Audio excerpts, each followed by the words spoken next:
بہت مہربان نہایت رحم والا ہے۔ بات چل رہی تھی سترے کے بارے میں۔ یہ امام بخاری رحمۃ اللہ علیہ نے اب ایک پورا باب قائم کیا ہے جس میں سترے سے متعلق احادیث مبارکہ لے کر آئے ہیں، اور اس میں یہ حضرت عبداللہ ابن عمر کا آخری جو جملہ تھا کہ نبی کریم صلی اللہ علیہ وسلم جب باہر جا کے نماز پڑھاتے عید کے لیے تو آپ ایک نیزہ ساتھ لے جاتے تھے، وہ سامنے گاڑ دیا جاتا، پھر آپ سرکار امامت فرماتے۔ اسی طرح سفر میں بھی کرتے تھے، اور فرمایا کہ جو امراء تھے، حکام جو تھے، وہ بھی اپنے ساتھ اس لیے نیزہ رکھتے تھے کہ اس کو بطور سترہ استعمال کر سکیں۔ تو اس پر ضمناً ایک بات میں عرض کر رہا تھا کہ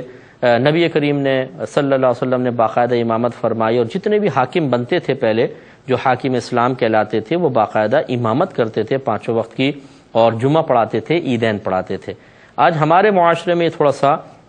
اس کو حقارت کی نگاہ سے دیکھنا شروع ہو گئے ہیں۔ شاید اس کی وجہ یہ ہے کہ امام حضرات جو ہوتے ہیں اکثر بیچارے وہ کم پڑھے لکھے ہوتے ہیں، دنیاوی تعلیم میں اتنے آگے نہیں ہوتے ہیں، زیادہ وہ مالدار نہیں ہوتے ہیں، اوسطاً تنخواہ پہ ہی گزارا کرنے والے ہوتے ہیں، اور مطلب ہر ایک عالم بھی نہیں ہوتا، بس حافظ ہوتے ہیں، اور کہا ہی جاتا ہے جی مسجد کے حجرے میں ہی رہتے ہیں، ان کو مسجد سے گھر ملا ہوا ہے، ورنہ تو گھر تک خریدنے کے ان کے پاس پیسے نہیں ہوتے ہیں۔ اور پھر اس کے علاوہ ایک جملہ نظر آتا ہے کہ جی مسجد کی روٹیاں کھاتے ہیں۔ تو اس قسم کے معاملات کو بنیاد بنا کر بعض اوقات بڑی حقارت کی نگاہوں سے ایک امام کو دیکھا جاتا ہے، اور اگر کوئی کسی سے کہے کہ آپ اپنے بچے کو کیا بنانا چاہتے ہیں، تو شاید اس کی زبان سے کبھی بھی نہیں نکلے گا کہ امام مسجد، کبھی بھی نہیں۔ بلکہ اگر کوئی کہے کہ تم ایسا کرو اپنے بچے کو امام مسجد بنا دو، تو شاید معاذ اللہ وہ کانوں کو ہاتھ لگا کیا بات کر رہے ہو بھائی، مسجد کا امام مسجد کی روٹیاں توڑے گا۔ تو میں یہ گزارش کرتا ہوں کہ اگر آپ واقعی یہ سمجھتے ہیں کہ ان امور کی بنا پر مصلی رسول پہ کھڑا ہوا ایک شخص قابل تعظیم نہ رہا، تو ان امور کو ختم کر دیں، آپ اس کو ختم کریں، تاکہ جو شخص واقعی قابل تعظیم ہے وہ عزت پائے۔ وہ کس طریقے سے ہوگا؟ وہ اس طریقے سے ہوگا کہ امامت کا حقدار بننے کے لیے کچھ لوگ آگے آئیں۔ مثال کے طور پہ اچھے ویل ایجوکیٹڈ پڑھے ہوئے اچھے مالدار لوگ جو مسجد کی سیلری تک نہ لیں، ٹھیک ہے، اپنے بلکہ وہ نماز بھی پڑھائیں اور سیلری بھی دیں، اور مسجد کا حجرہ استعمال نہ کریں، مسجد کی روٹیاں نہ کھائیں۔ اب کیا کوئی ان کے اوپر انگلی اٹھا سکے گا؟ ایک آدمی اگر ایک عالم اور ایک مسجد کا امام مرسیڈیز میں آئے، ایئر کنڈیشن گاڑی ہو، آئے نماز پڑھائے، لوگوں سے پیار محبت سے ملے اور چلا جائے، تو کیا پھر بھی امام کی تعظیم نگاہوں سے گرے گی؟ اب آپ کہیں گے مفتی صاحب کیا کہہ رہے ہیں آپ، یہ کیا مطلب بچوں والی باتیں شروع کر دیں، کہاں امام، کہاں اس کے پاس مرسیڈیز؟ تو میں بڑی معذرت کے ساتھ عرض کرتا ہوں کہ یہ آپ اصل میں چونکہ پاکستان میں رہتے ہیں نا، یا آپ ہندوستان میں ہوں گے، تو یہاں کے اماموں کا حال ایسے ہی ہے۔ ورنہ آپ چلے جائیں ذرا عرب کنٹریز میں کافی پہلے کی بات ہے، میں مسقط گیا تو وہاں پر ایک جگہ نماز پڑھی، تو تھوڑی دیر بعد ایک صاحب نکلے اور مرسیڈیز گاڑی میں گئے، تو کسی نے مجھ سے پوچھا کہ آپ کو پتہ یہ کون ہے؟ میں کہ مجھے تو معلوم نہیں۔ کہا اس مسجد کے امام صاحب ہیں، اور ان کو گورنمنٹ نے بہترین رہائش دی ہوئی ہے، وی آئی پی رہائش، زبردست قسم کی رہائش ہے، اور مرسیڈیز کار ہے ان کے پاس، اور اتنی بھاری سیلریز ہیں کہ یہاں پر امامت حاصل کرنا یہ مطلب قابل فخر سمجھا جاتا ہے۔ تو یہ بہت اچھی بات ہے کہ اس طریقے سے وہ چیز دیکھیں۔ میں اسی لیے خاص طور پہ اس کے لیے عرض کر رہا ہوں کہ مصلی رسول یہ کوئی معمولی چیز نہیں ہے۔ اللہ کے نبی یہاں پہ کھڑے ہوئے ہیں، نماز پڑھائیے، تو کوئی معمولی چیز نہیں ہے، اور ہم نے اتنا حقیر بنا دیا اس کو کہ اس پہ کھڑا ہوا آدمی، میں نے جیسے عرض کیا کہ بہت چھوٹا سا نظر آتا ہے ہمیں، بہت چھوٹا سا، تنخواہیں معمولی رکھی ہوئی ہیں، ان کی عزت نہیں کرتے ہیں، اور زیادہ تر بس وہی کہ دنیاوی تعلیم سے عاری لوگوں کو جگہ دے دی جاتی ہے تاکہ ان کو ڈانٹنا بھی آسان ہو جائے، ان کی بے عزتی کرنا، ان کو ذلیل کرنا بھی آسان ہو جائے۔ اس روش کو بدلنا ہوگا، یہ تبدیل ہونی چاہیے۔ کاش پڑھے لکھے نوجوان آگے آئیں، وہ دین بھی سیکھیں، اور اچھے کاروباری لوگ آگے آئیں، دین سیکھیں، اور پھر وہ مسجدوں کے اندر باقاعدہ امامت کریں، اور اچھی طریقے سے ویل ایجوکیٹڈ لوگوں کو وہ دین کی تعلیمات جدید مثالوں کی روشنی میں سمجھائیں، تو اس معاشرے میں بہترین انقلاب پیدا ہو سکتا ہے۔ لیکن بات وہی ہے کہ ہم نے مسجد کا ٹھیکہ دے دیا ہے، اسی طریقے سے مختلف عام قسم کے لوگوں کو، جو ہمارے نزدیک عام ہے، میں ان کو خاصی سمجھتا ہوں، عام قسم کے لوگوں کو جس کو ہم سمجھتے ہیں انہیں ٹھیکہ دے دیا ہے، اور خود وہاں جانے کے لیے تیار نہیں، اور ان کو عزت دینے کے لیے تیار نہیں۔ اس سے بڑا مسئلہ پیدا ہوتا ہے، اور یہ مناسب نہیں۔ ایسے آپ باہر کے ملکوں میں بھی چلے جائیں، USA ہے، UK ہے، امام کی تنخواہ بہت تھوڑی سی رکھی ہوئی ہے، حالانکہ ہر ہفتے اتنا چندہ ہوتا ہے کہ مسجد کے اکاؤنٹ میں کروڑوں روپے ہوتے ہیں، بعض اوقات کروڑوں روپے، بلا مبالغہ میں عرض کر رہا ہوں، پاکستانی اعتبار سے وہ کروڑ تک بھی پہنچ جائیں تو کوئی فنڈ کا کوئی مسئلہ نہیں ہے، لیکن امام کی تنخواہ اتنی سی، بالکل معمولی سی تنخواہ کہ بیچارہ وہ تنگ دستی کے اندر ہی گزارا کرے، وہاں پر بھی نہیں چھوڑا امام کو۔ ہونا یہ چاہیے کہ جب آپ ایک منصب فراہم کر رہے ہیں، اچھے اشخاص کا انتخاب کریں، پڑھے لکھے لوگ ہوں اور معاشی اعتبار سے بھی وہ اچھے ہوں تو بہت ہی اچھی بات ہے، انہیں بھی آگے آنا چاہیے، اور اگر نہیں بھی ہیں مثلا اچھے پڑھے لکھے شخص کو رکھیں اور اس کو اتنی مراعات دیں کہ دیکھنے والے جو ہیں وہ تمنا کریں کہ یار یہ تو بہت اچھی چیز ہے کہ پھر ہم بھی اس طرف آتے ہیں، اتنی عزت، اتنا مقام، اتنا وقار۔ لیکن جب ہم خود اس منصب کو بڑی نگاہ حقارت سے دیکھ رہے ہوتے ہیں تو پھر بہت غلط قسم کے اثرات مرتب ہوتے ہیں، ایسا نہیں ہونا چاہیے۔ آگے چلتے ہیں، حدیث نمبر ہے 495 اور اس کے راوی ہیں حضرت ابو جحیفہ رضی اللہ تعالیٰ عنہ، کہتے ہیں کہ میں نے اپنے والد سے سنا کہ نبی کریم صلی اللہ علیہ وسلم نے ان کو ایک کھلے میدان میں نماز پڑھائی اور آپ کے سامنے نیزہ تھا، ظہر کی 2 رکعت اور عصر کی 2 رکعت، اور آپ کے سامنے سے عورت اور گدھے گزر رہے تھے، یعنی سترہ قائم کیا اور سامنے سے عورتیں بھی جا رہی تھیں، گدھے بھی جا رہے تھے، اور یہ کوئی سفر کی نماز تھی اس لیے ظہر کی 2 رکعت اور عصر کی 2 رکعت آپ نے وہاں نماز پڑھائی۔ اچھا، یہ خاص طور پہ عورت اور گدھے کا تذکرہ انہوں نے کیا کہ گزر رہے تھے، یہ وجہ یہ ہے کہ یہ اختلاف رہا ہے کہ صحابہ کرام میں بھی کہ اگر نمازی کے آگے سے عورت گزر جائے یا گدھا گزر جائے تو بعض کہتے تھے نماز ٹوٹ جاتی ہے، بعض کہتے تھے نہیں ٹوٹتی ہے۔ تو چند حدیثیں میں ایسی عرض کر دیتا ہوں کہ ایک حدیث چلے سنا دیتا ہوں آپ کو کہ جس میں نماز کے ٹوٹنے کا ذکر ہے، بخاری کی نہیں ہے، مطلب یہ سنن ابن ماجہ، مسند احمد اور میں مصنف عبد الرزاق وغیرہ میں ہے۔ حضرت ابو ہریرہ رضی اللہ تعالیٰ عنہ بیان کرتے ہیں کہ نبی کریم صلی اللہ علیہ وسلم نے فرمایا، عورت اور کتے اور گدھے کا سامنے سے گزرنا نماز کو منقطع کر دیتا ہے۔ اس کا مطلب یہ ہوا کہ یہ بھی ایک ایسی حدیثیں تھیں اور یہ بھی حدیثیں جو میں نے آپ کی خدمت میں عرض کی ہیں، تو علماء نے فرمایا کہ دونوں حدیثیں اپنے اپنے مقام پہ بالکل درست ہیں۔ پہلے یہی حکم تھا کہ اس وقت خشوع و خضوع کی کمی تھی، نئے نئے نمازی ہوئے تھے لوگ، تو سرکار نے پھر اس طرح فرمایا کہ سامنے سے عورت گزر جائے، کتا گزر جائے، گدھا گزر جائے تو عموماً توجہ نہیں رہتی تھی کیونکہ وہ سب چیزیں نگاہوں کے سامنے ہوتی تھی، تو نماز پڑھتے پڑھتے جیسے دیکھنا شروع ہو گئے تو سرکار نے پھر سختی کا حکم دیا کہ نماز توڑ دو، دوبارہ نماز پڑھو، تاکہ 1-2 دفعہ نماز ٹوٹے گی تو پھر انسان اپنے نگاہوں کی حفاظت کرے گا، خشوع و خضوع کی طرف مائل ہوگا۔ جب یہ کیفیات بدلتی ہوئی سرکار نے دیکھ لی اور آپ کی تربیت کا اثر باقاعدہ لوگوں پہ ظاہر ہو گیا تو پھر آپ نے نماز کے منقطع ہونے کا حکم واپس لے لیا، اور سب اللہ کے حکم سے ہی تھا۔ تو لہٰذا معلوم یہ ہوا کہ دونوں طرح کی حدیثیں ہیں، لیکن جن میں عورت اور گدھے کے سامنے سے گزرنے سے نماز نہ ٹوٹنے کا حکم بیان ہوا ہے، یہ پہلے والی حدیثیں جن میں ٹوٹنے کا حکم ہے ان کے لیے ناسخ کی حیثیت رکھتی ہیں،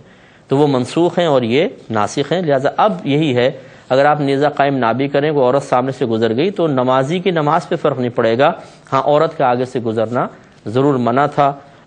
کہ نمازی کے آگے سے گزرنا منع ہے، وہ چاہے عورت گزرے چاہے مرد گزرے، یہ صحیح نہیں ہے، لیکن نمازی کی نماز پہ کوئی فرق نہیں پڑے گا۔ اگلی حدیث پہ آتے ہیں،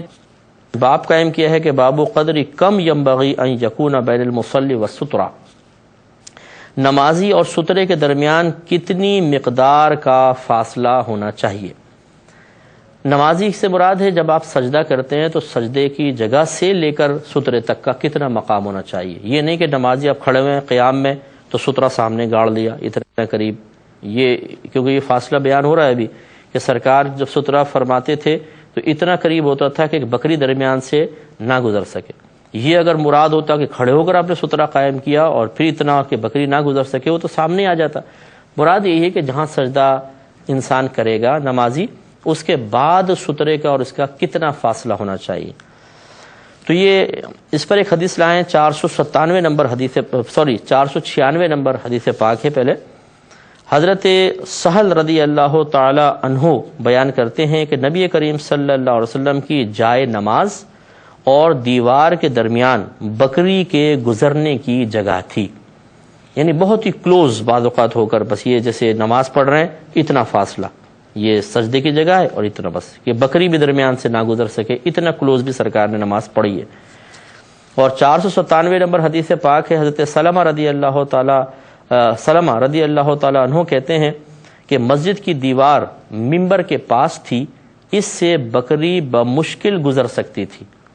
یعنی اتنے کلوز ہو کے سرکار نماز پڑھاتے تھے کہ بالکل دیوار کے جیسے یہ بکری بھی بڑی مشکل سے گزر سکے، کیونکہ بس بکریاں آپ نے دیکھا سمٹ کے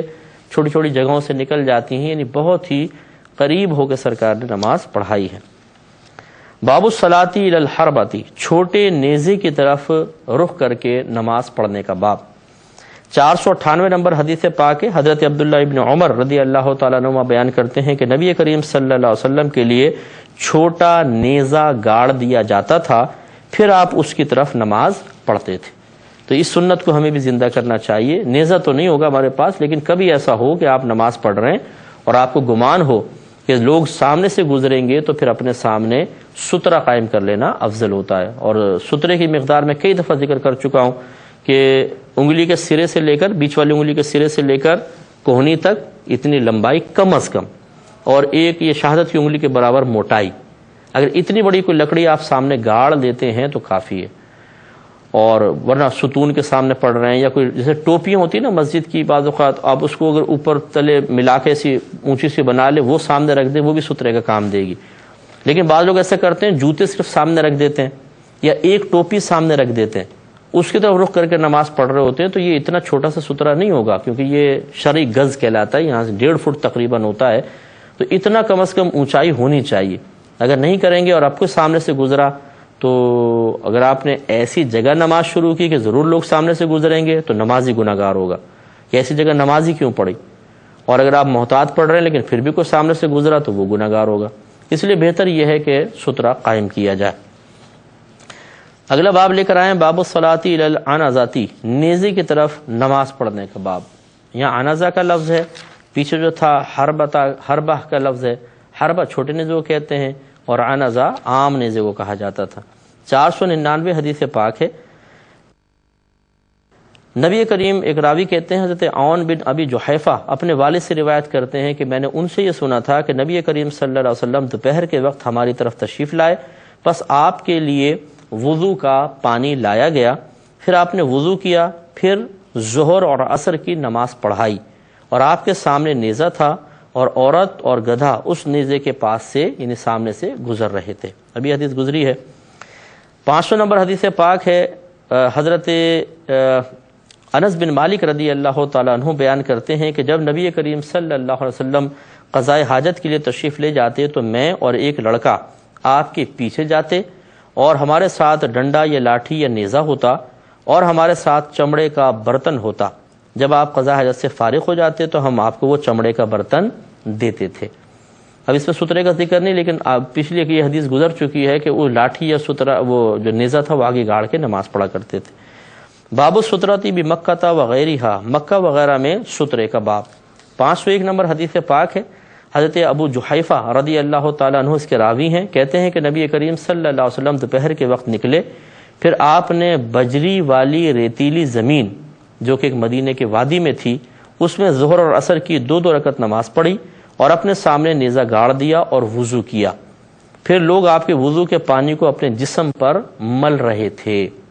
یہ حدیث بھی پہلے تفصیل سے گزر چکی ہے کہ گویا کہ نبی کریم صلی اللہ علیہ وسلم کے جسد اقدس سے ٹپکنے والا پانی صحابہ کرام متبرک سمجھا کرتے تھے، اور اس کو ہاتھوں میں لے کر خود کے اوپر مل لیا کرتے تھے۔ معلوم ہوا کہ تعظیم نبی صلی اللہ علیہ وسلم کوئی معاذ اللہ شرک نہیں ہے، اس میں کوئی ناجائز پہلو نہیں ہے، اس میں کوئی حرام چیز شامل نہیں ہے، خود صحابہ کرام یہ کرتے رہے ہیں۔ اگر آج کا مسلمان اکابرین کے تبرکات سے فیضیاب ہونے کی کوشش کرے تو یہ کیسے غلط ہو سکتا ہے؟ نیت صحیح ہونی چاہیے، ارادہ صحیح ہونا چاہیے، قصد صحیح ہونا چاہیے، تو اس میں کوئی حرج نہیں ہے۔ باب الصلاۃ الی الاسطوانۃ، ستون کی طرف نماز پڑھنے کا باب۔ حدیث نمبر 502 ہے، اور اس کے راوی حضرت سلمہ بن الاکوع رضی اللہ تعالی عنہ ہیں۔ یہ کہتے ہیں کہ حضرت یزید بن ابی عبید بیان کر رہے ہیں کہ میں حضرت سلمہ بن اکوع رضی اللہ تعالی عنہ کے پاس آیا، وہ مصحف کے پاس، یعنی قرآن پاک ایک بکسے میں رکھا ہوا تھا، یہ مراد کہنے کا، وہ مصحف کے پاس ایک ستون کے نزدیک نماز پڑھ رہے تھے۔ پس میں نے کہا کہ اے ابو مسلم، میں دیکھتا ہوں کہ آپ اس ستون کو تلاش کر کے اس کے پاس نماز پڑھتے ہیں، ایسا کیوں ہے؟ تو انہوں نے کیا جواب دیا؟ انہوں نے کہا کہ میں نے نبی کریم صلی اللہ علیہ وسلم کو قصدن، ارادتن، قصد کرتے ہوئے اس ستون کے پاس نماز پڑھتے ہوئے دیکھا ہے۔ دیکھیے پہلے بھی یہ باتیں گزری ہیں، وہاں حضرت عبداللہ بن عمر تھے، شاید کوئی کہہ سکتا تھا کہ وہ تو آپ کا اپنا ذاتی فعل ہوگا، لیکن یہاں پہ ایک اور آپ سند دیکھیے کہ حضرت یزید بن ابو عبید رضی اللہ تعالیٰ عنہ کہتے ہیں، حضرت سلامہ بن الاکوع بہت جلیل القدر صحابی ہیں، یہ باقاعدہ ایک ستون کو تلاش کر کے اہتمام کے ساتھ نماز پڑھتے تھے۔ پوچھنے میں پتہ چلا کہ میں نے یہ مشاہدہ کیا کہ سرکار جان بوجھ کے قصد و ارادہ کر کے ستون کے پاس نماز پڑھتے تھے۔ اب یقیناً کوئی نہ کوئی حکمت تھی سرکار کی، تو بس میں بھی اس برکت کو حاصل کرنے کے لیے پڑھ رہا ہوں۔ معلوم یہ ہوا کہ اپنے اکابرین کے معمولات کو دیکھنا، جن مقامات پر وہ بیٹھے ہیں، جہاں پہ وہ کسی چیز کو ٹچ کرتے رہے ہیں، اس کو نوٹ کرنا اور ان کے طریقے کے مطابق پہ چلنے کی کوشش کرنا اور ان مقامات سے حصول برکت کا ارادہ کرنا، یہ کوئی نئی چیز نہیں ہے، یہ 14ویں صدی ہجری یا 15ویں صدی ہجری کے بے وقوفوں کا عمل نہیں ہے یا جاہلوں کا عمل نہیں ہے، بلکہ یہ پڑھے لکھے جلیل القدر صحابہ کرام کا عمل ہے، جن کے عمل پہ چل کے انشاءاللہ لوگ جنت تک پہنچیں گے۔ 503 نمبر حدیث پاک ہے، حضرت انس رضی اللہ تعالیٰ عنہ بیان کرتے ہیں کہ میں نے نبی کریم صلی اللہ علیہ وسلم کے بڑے بڑے اصحاب کو دیکھا، وہ مغرب کے وقت ستونوں کی طرف سبقت کرتے تھے، یعنی بھاگتے تھے، دوڑتے تھے، یعنی بھاگتے سے مراد بےہودہ انداز سے نہیں، یعنی تیزی کے ساتھ جانے کی کوشش کرتے تھے اور ایک دوسرے سے آگے، سبقت کا مطلب ایک دوسرے سے آگے نکل جانا۔ شعبہ نے حضرت عمر سے، انہوں نے حضرت انس سے روایت کی، حتیٰ کہ نبی کریم صلی اللہ علیہ وسلم حجرے سے نکل آتے تھے۔ تو یعنی ستونوں کے سامنے کھڑے ہو کے نماز پڑھنا زیادہ بہتر سمجھا جاتا تھا، اس کے لیے تیزی سے جاتے تھے۔ باب الصلاۃ بین السواری فی غیر جماعت، بغیر جماعت کے ستونوں کے درمیان نماز پڑھنا، یعنی ستونوں کے درمیان جماعت کے بغیر نماز پڑھنا کا باب۔ 504 نمبر حدیث پاک ہے، حضرت ابن عمر رضی اللہ تعالی عنہما بیان کرتے ہیں کہ نبی کریم صلی اللہ علیہ وسلم اور حضرت اسامہ بن زید، حضرت عثمان بن طلحہ، حضرت بلال رضی اللہ تعالی عنہم بیت اللہ کے اندر داخل ہوئے، پس بہت دیر تک اندر رہے، پھر باہر نکلے تو سب سے پہلے عبداللہ بن عمر کہتے ہیں کہ میں ان کے پیچھے داخل ہوا، پھر میں نے حضرت بلال سے پوچھا کہ نبی کریم صلی اللہ علیہ وسلم نے کس جگہ نماز پڑھی تھی؟ انہوں نے بتایا کہ سامنے کے 2 ستونوں کے درمیان۔ تو اس وقت کعبۃ اللہ میں 6 ستون تھے، یہ فتح مکہ کا موقع تھا، سرکار اندر تشریف لے گا اور آپ نے نماز پڑھی، عبداللہ بن عمر نے معلوم کیا تھا۔ اس پہ انشاءاللہ تبصرہ نیکسٹ پروگرام میں کر لیں گے، اور یہ حدیث گزر بھی چکی ہے، لیکن پھر ایک دفعہ تبرکات کے حوالے سے تھوڑا سا کلام مزید کیا جائے گا۔ اللہ تعالیٰ سے دعا ہے کہ جو کچھ ہم نے سنا اسے یاد رکھنے کی توفیق عطا فرمائے، آمین۔ وآخر دعوانا ان الحمد للہ۔